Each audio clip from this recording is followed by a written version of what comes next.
I think it's entirely fair to ask them. And it's not adequate to say anyone who asked them is somehow desecrating the memory of little girls who died in Texas. I'm not going to put up with that answer. I don't care who gives that answer. That is not acceptable. And I think the real answer is Jeffrey Epstein was working on behalf of intel services, probably not American. And we have every right to ask, on whose behalf was he working? How does a guy go from being a math teacher at the Dalton School in the late 70s with no college degree to having multiple airplanes, a private island, and the largest residential house in Manhattan? Where did all the money come from? And no one has ever gotten to the bottom of that because no one has ever tried. And moreover, it's extremely obvious to anyone who watches that this guy had direct connections to a foreign government. Now, no one's allowed to say that that foreign government is Israel because we have been somehow cowed into thinking that that's naughty. There is nothing wrong with saying that. There is nothing hateful about saying that. There's nothing anti-Semitic about saying that. There's nothing even anti-Israel about saying that. I've spent my entire life pretty much in Washington, where I knew and loved a number of people, including one very close person, who worked at CIA. That has never prohibited me from saying, I think the CIA has done some horrible things, murdered a bunch of people, participated in the murder of a sitting U.S. president. It's got a whole trail of crimes. That doesn't make me a disloyal American. It doesn't make me anti-American in any sense. I was born here. My family's been here for hundreds of years. I love this country. That's why I live here. So criticizing the behavior of a government agency does not make you a hater. It makes you a free person. It makes you a citizen. You're allowed to do that because you're not a slave. You're a citizen. And you have a right to expect that your government will not act against your interests, and you have a right to demand that foreign governments not be allowed to act against your interest. That's not creepy. It shouldn't be forbidden. And yet all of us have trained ourselves to believe that you can't say that somehow, that that's like too naughty and forbidden. And the effect of making that off limits has been to create a lot of resentment, and I'll say it, hate online, where people feel like they can't just say, like, what the hell is this? You have the former Israeli prime minister living in your house. You have had all this contact with the foreign government. Were you working on behalf of Mossad? Were you running a blackmail operation on behalf of a foreign government? By the way, every single person in Washington, D.C. thinks that. I've never met anyone who doesn't think that. I don't know any of them that hate Israel, but no one feels they can say that. Why? And I think the longer that we play along with it, the more subterranean and creepy and hateful the conversation actually becomes. So I think it's better just to say it right out loud. Did this happen? And of course that question has been asked to the government of Israel, and their answer is, we're not going to tell you.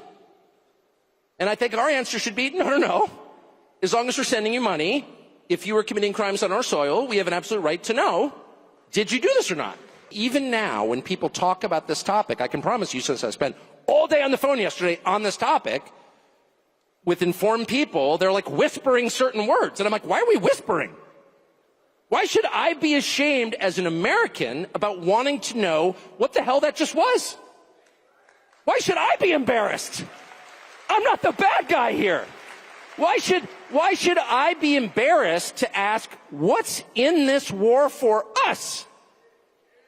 We got to go to war. Shut up. You're a bigot if you don't want it. First of all, I'm not a bigot. But second, that's kind of not the point. The point is, what's in it for us? Why is this a good idea? Shut up.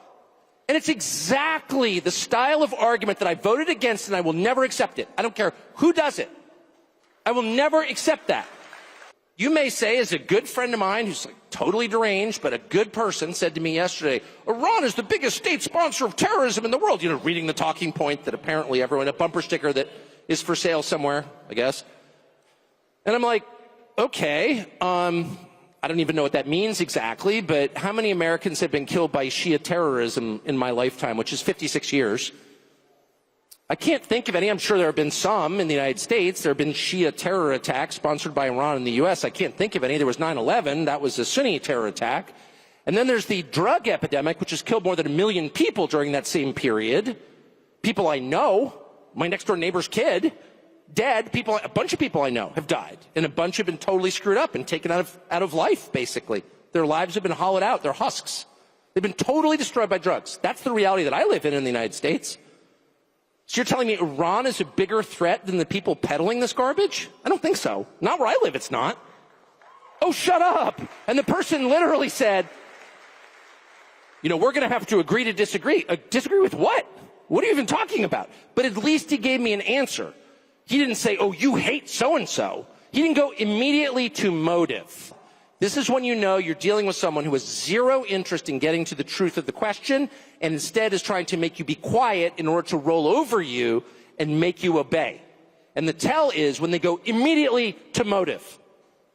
Well, you just hate some group, or you're taking money from some other group. And neither one happens to be true in my case, but I always feel like saying, well, okay, what if I am getting paid, or what if I have some kind of creepy bigotry? Which I don't, because I think it's immoral. God created individuals. Each one knows the hairs on your head. Each person has a soul. No person is seen by God as a member of a group. Each person is seen by God as an individual. So I don't like that. And I really don't. I'm not just saying that. And I mean every individual on the planet, regardless of what he looks like or what he believes. That is true of every person. And I sincerely mean that.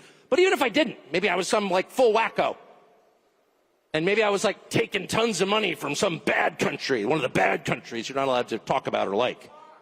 Qatar!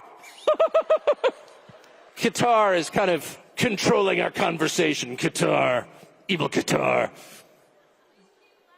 I am laughing. I've actually been to Qatar. It's awesome. Never taken a dollar from the Qataris or the Qataris or whatever they're called. It's a great country. But whatever. But even if I was on the payroll of Qatar, which I guess I can't now, but anyway, even if I was, it still wouldn't make the question any less relevant. Why is this a good idea? And their refusal to answer that question lets you know right away that you are not dealing with a person of good faith. You're dealing with a propagandist who is trying to control you. At exactly that point, that's when you say out loud, I know who you are. This is all fake. You can't even answer the question. You're trying to make me shut up because I'm a bigot, like the liberals did 7 months ago. And that's why we voted them out. So I'm not putting up with that. I voted against this, and I won't tolerate it. Credit card debt is the single biggest cause of human suffering that I'm aware of in the United States. It's not Iran. Iran's not doing that. Oh, you, a tool of the Ayatollah. No. I'm actually Episcopalian, not Shiite. Not a tool of the Ayatollah. I'm just very committed to observing physical reality and drawing my conclusions from that. I'm what we call a physicalist. I believe in the things right in front of me, the things I can touch and smell. And the people I can touch and smell are suffering not from Iran, not from Qatar. They're suffering from their credit cards and their inability of their kids to buy a house. Yeah.